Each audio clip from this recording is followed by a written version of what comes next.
lot of people tell me that they have a training session, say Monday morning at 9 o'clock or something. Okay. And I don't know how long that lasts. But I guess they feel, and you had mentioned earlier, you're not on the sales floor, you're not making money. Hey, what am I doing here? Right. This is taking away, and you're edgy just by that fact. How often do you do this, and how long should a session be? A session should be as long as it needs to be. And I'm not trying to dodge your question, but it's important. A lot of people come to me and say, I need a 2-hour training session on such and such.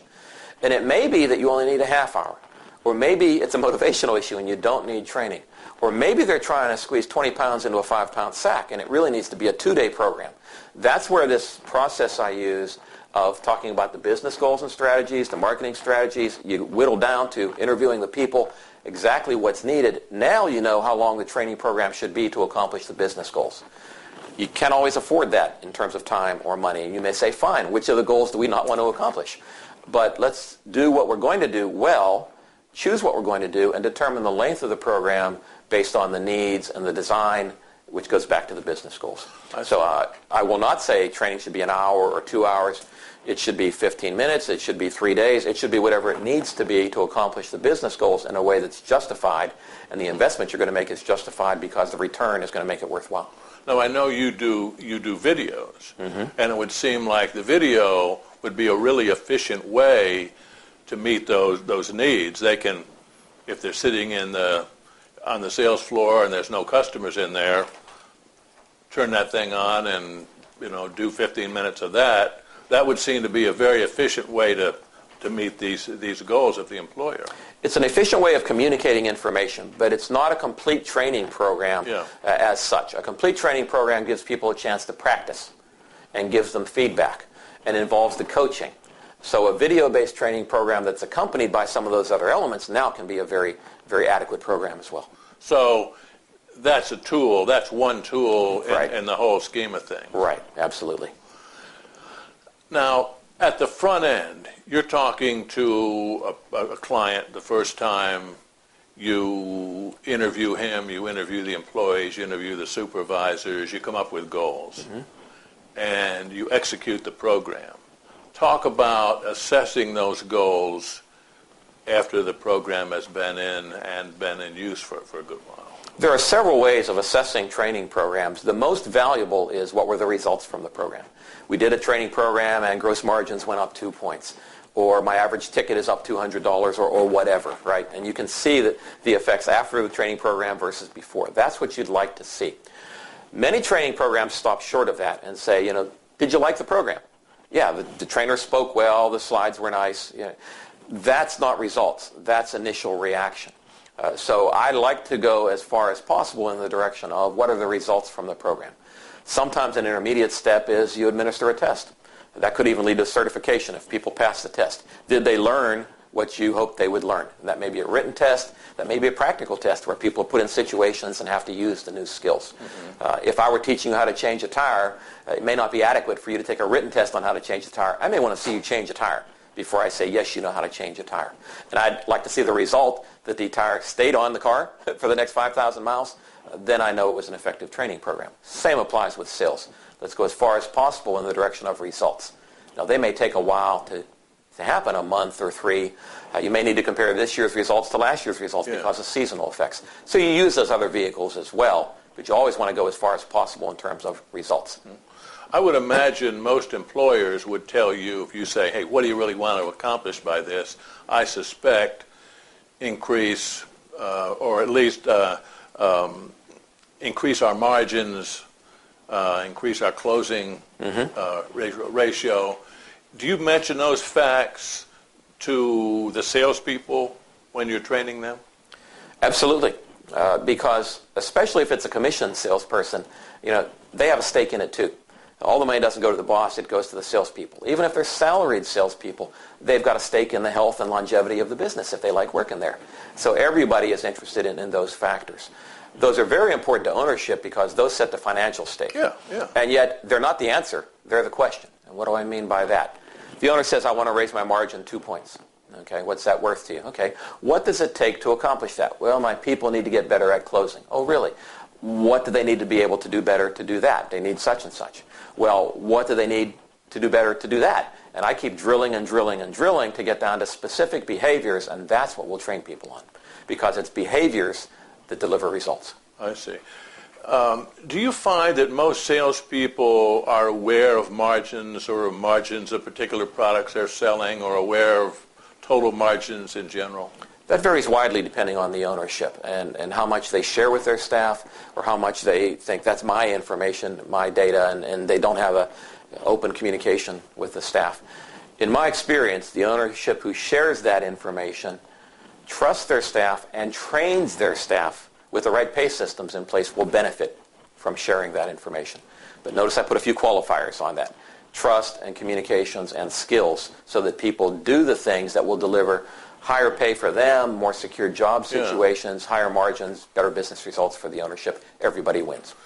You had a seminar at Surfaces, and as far as I could tell, there were more people that showed up at these seminars across the board at Surfaces than I've ever seen before. Does that mean that retailers in general are more inclined to be involved in a training program than they were 4 or 5 years ago? And the answer has to be yes to that, I guess. The people are there, so the answer is yes, but I think the better question is why, and I think the tough economic times and the tough competitive environment has made it more important. People are realizing the value of customer service and selling skills and follow-up skills and social media and the things they have to do to be more competitive and therefore survive in a tough market. And even as the market slowly starts to improve, those skills will be equally important. As people finally have more money to spend, we want a bigger percentage of it. Okay. It'll become a share strategy and a profit strategy instead of a survival strategy, but still comes back to the skills of your people to accomplish your business goals. Now, a retailer, a manufacturer, a distributor decides for whatever reason, we're missing the boat here in certain areas. We need to get some training in here and hopefully turn this around. They give you a call. You sit down with him. You talk to him. You talk to the people that we mentioned, the supervisors, right, the salespeople and all. How long a process? How long does that take? In most cases, it's a matter of days. It might be a day with the ownership and part of that day with the staff. Depends how large the business is, obviously. A couple days afterwards, given my experience, I've been doing this for about 17 years now in flooring, a couple days afterwards to coalesce that into a plan and a proposal. And that goes back to the ownership for their consideration. That proposal would include, here's what I heard, a summary. Here's the implications of that to your business. Therefore, here's some training strategies that I recommend. Here's a plan. Here's how long it might take. Here's how much it's going to cost you approximately. Are you interested? And we continue the discussion. I see. And then depending on their budget, you could hit all the items in a way you think is sufficient, or you have to trim back some of those, I guess, depending on the budget and their up to the ownership. And it's interesting, many times those proposals include, here's how to get more out of the training you're already doing as well. The coaching topic, for example.